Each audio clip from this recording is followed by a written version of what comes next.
primer que m'agradaria deixar clar és que el curs que s'ha promogut des de la llar jove de cocteleria de mojitos no porta alcohol.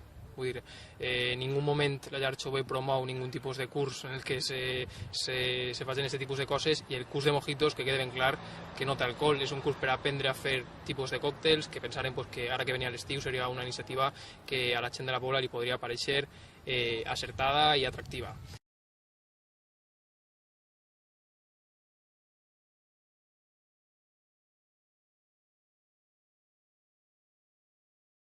Segon punt, la llar jove de la Pobla de Bona no està privatitzada, una altra mentira del portaveu del Partit Socialista de la Pobla. La llar jove de la Pobla de Bona està externalitzada en la seva gestió. La política de joventut segueix sent competència exclusiva de l'Ajuntament de la Pobla i de la regidoria de joventut. Per tant, en ningú moment l'Ajuntament de la Pobla ha privatitzat la gestió de llar jove de la Pobla.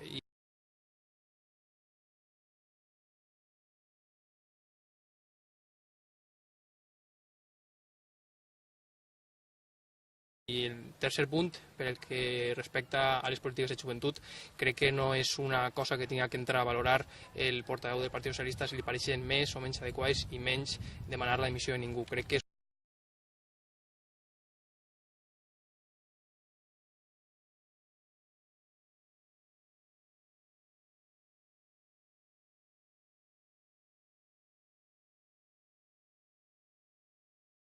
una cosa que li pertoca als joves de la Pobla i als ciutadans de la Pobla en cada convocatòria electoral.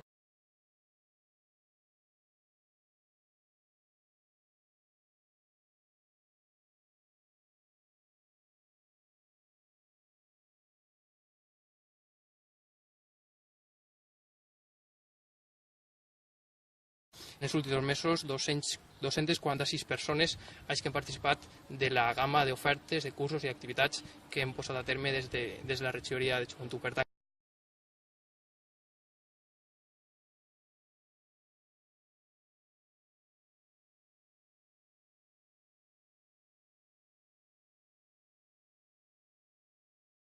crec que estan completament fora de si les declaracions del portaveu i li demane que rectifiqui.